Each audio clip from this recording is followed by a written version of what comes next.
ইসলামে ইমামত। আসসালামু আলাইকুম ওরহমতুল্লাহ। আলহামদুলিল্লাহ ওয়াসসালাতু ওয়াসসালামু আলা রসুলিল্লাহ ওয়া আলিহি তয়্যিবিন আত-তাহিরিন। সম্মানিত শ্রোতামণ্ডলী, আমরা ইমামত সম্পর্কিত আলোচনার আজকে ষষ্ঠ পর্বে রয়েছি।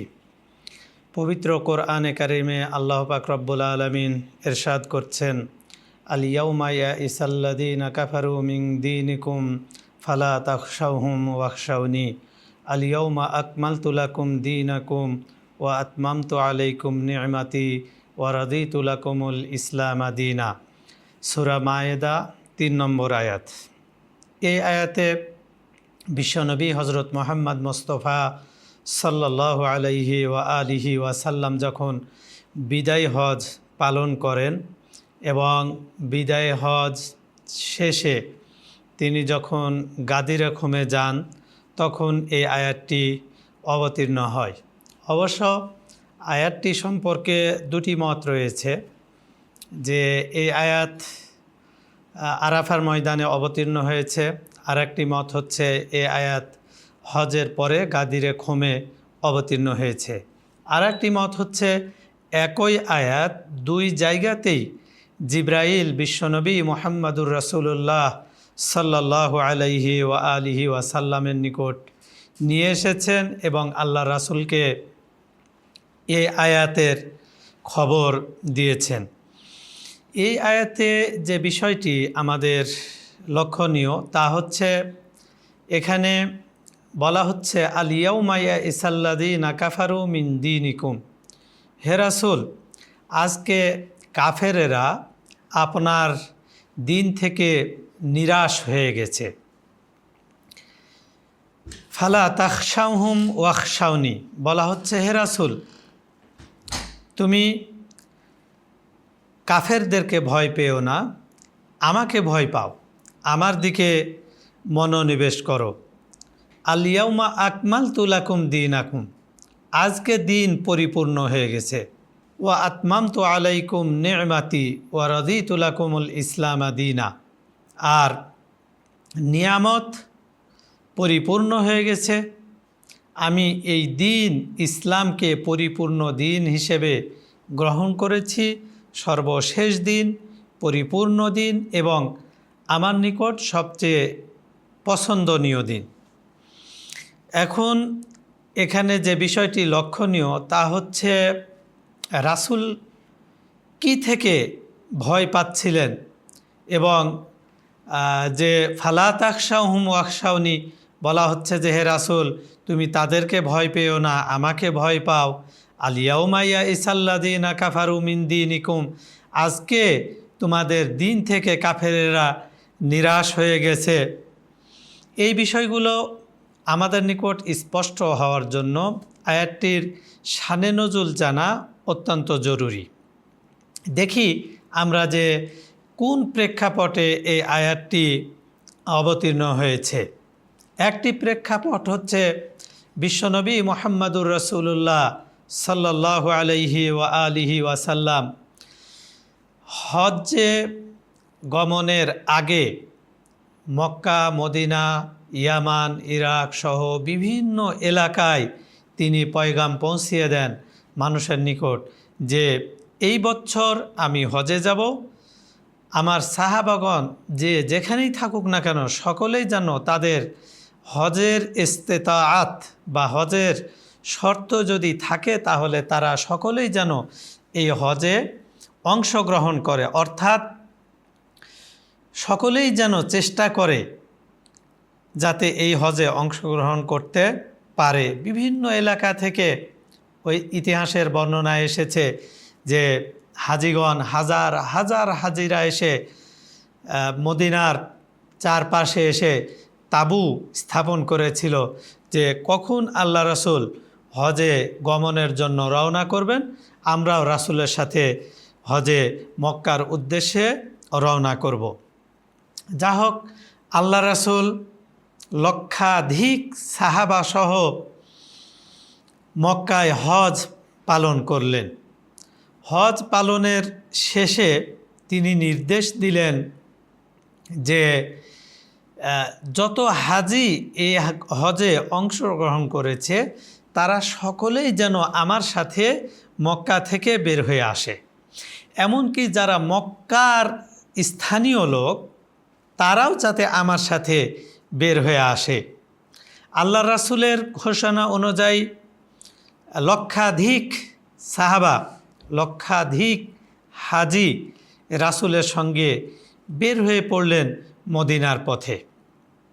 প্রায় মক্কা থেকে যখন 200 কিলোমিটার রাস্তা চলে আসলেন, চলে আসার পর জিব্রাইল মারফতে ওহী অবতীর্ণ করা হচ্ছে যে ইয়া আইয়ুহার রাসূল বাল্লিগ মা উনজিলা ইলাইকা মির রাব্বিক, হে আল্লাহর রাসূল, আপনাকে যা প্রচার করার জন্য বলে দেওয়া হয়েছে তা প্রচার করে দিন।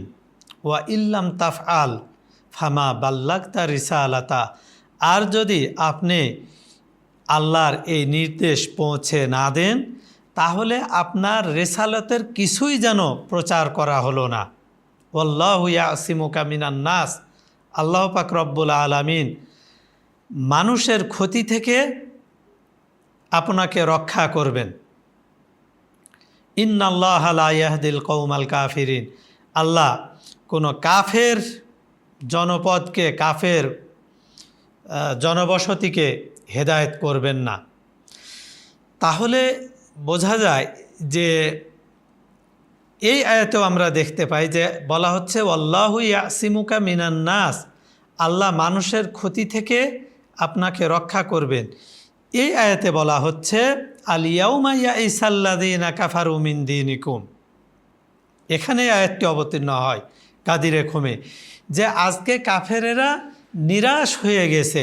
ফালা তাখশাউহুম ওয়াখশাউনি, কাফেরদেরকে ভয় পেও না, আমাকে ভয় পাও, আমার দিকে মনোনিবেশ করো।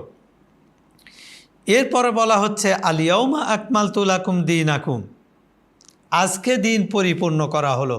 তাহলে আজকে কি ধরনের ঘটনা ঘটলো, কি ঘটেছে আজকে? এ বিষয়টি গুরুত্বপূর্ণ এবং এ সম্পর্কে দীর্ঘ আলোচনার অবকাশ রাখে। তাহলে আমরা দেখতে পাচ্ছি যে এটা এই শানে নজুল অনুযায়ী এ আয়াত গাদিরে খুমে অবতীর্ণ হয়েছে এবং বলা হচ্ছে যে আজকে দিন পরিপূর্ণ করে দেওয়া হয়েছে। আজকে দিন আল্লাহর নিকট পরিপূর্ণ দিন হিসেবে গ্রহণযোগ্যতা পেয়েছে। আল ইয়াউমা আকমালতু লাকুম দীনাকুম ওয়া আতমামতু আলাইকুম নি'মাতি, আমি আমার দিনের নিয়ামত পরিপূর্ণ করে দিয়েছি। তাহলে এই আয়াতে যে বিষয়গুলো স্থান পেয়েছে কয়েকটি বিষয়, একটি বিষয় হলো যে আজকে কাফেরেরা নিরাশ হয়ে গেছে। কিন্তু কি থেকে নিরাশ হয়েছে, কোন বিষয়গুলো থেকে নিরাশ হয়েছে আমরা পরবর্তীতে আলোচনা করব। আজকে দিন পরিপূর্ণ হয়ে গেছে মানে কি, এরপরে ইসলাম ধর্মে আর কোনো কিছু সংযোজনও হবে না, কোনো কিছু বিয়োজনও হবে না, কোনো কিছু বাড়ানোও যাবে না, কোনো কিছু কমানোও যাবে না। হালালু মুহাম্মাদিন হালালুন ইলা ইয়াউমিল কিয়ামা ওয়া হারামু মুহাম্মাদিন হারামুন ইলা ইয়াউমিল কিয়ামা, যা কিছু আল্লাহর রাসূল হালাল করেছেন তা কিয়ামত পর্যন্ত হালাল থাকবে, আর যা কিছু আল্লাহর নবী হারাম করেছেন তা কিয়ামত পর্যন্ত হারাম থাকবে। কেউ ইচ্ছা করলে দিনে আর কোনো কিছু প্রবেশ করাতে পারবে না। সব কিছু আজকে পরিপূর্ণ হয়ে গেছে, আজকে দিন পরিপূর্ণ হয়ে গেছে, আজকে ইসলাম পরিপূর্ণ হয়ে গেছে। এরপরে দিনে কোনো কিছু আর সংযোজন করা যাবে না। তাহলে আরেকটি বিষয় এখানে দেখতে পাই, সেটা হচ্ছে আজকে নিয়ামত পরিপূর্ণ হয়ে গেছে। আসলে দিন হচ্ছে আমাদের জন্য একটা নিয়ামত। দিন, আমরা কেন দিন থেকে পালাই? দিন তো আমাদের জন্য নিয়ামত। দিন এসেছে, ধর্ম এসেছে আমাদেরকে মুক্তি দেওয়ার জন্য, ধর্ম এসেছে আমাদের সুখ শান্তি দেওয়ার জন্য। আর ইসলাম ধর্ম হচ্ছে সবচেয়ে লেটেস্ট এবং সর্বশেষ এবং পরিপূর্ণ ধর্ম, যে ধর্মের ধারক হচ্ছেন বিশ্বের সর্বশ্রেষ্ঠ মহামানব হজরত মোহাম্মদ মুস্তাফা সাল্লাল্লাহু আলাইহি ওয়া আলিহি ওয়াসাল্লাম, যেই ধর্মের গ্রন্থ হচ্ছে আল কোরআন, যে গ্রন্থ সর্বশ্রেষ্ঠ গ্রন্থ, যার বিধান কিয়ামত পর্যন্ত চালু থাকবে। তাহলে এমনই একটি বিষয়ে তখন বলা হচ্ছে যে দিন পরিপূর্ণ হয়েছে, যখন গাদিরে কমে লক্ষাধিক সাহাবার সামনে, লক্ষাধিক হাজির সামনে আল্লাহর রাসূল হজরত আলী কাররামাল্লাহু ওয়াজহুকে মিম্বারে উপর উঠিয়ে আল্লাহ রাসূল বলে দিচ্ছেন যে মান কুনতু মাওলা ফাহাজা আলিয়ুন মাওলা, আমি যার অভিভাবক এই আলী হচ্ছে তার অভিভাবক। আসুন আমরা এই বিষয়গুলো সম্পর্কে আরও বেশি জানি। আমাদের জানার কোনো শেষ নাই। আমরা যত ভালোভাবে জানব, আমাদের অনুসরণ করা তত সহজ হয়ে যাবে। ওয়ামা আলাইনা ইল্লাল বালাগ। আসসালামু আলাইকুম ওয়া রাহমাতুল্লাহ।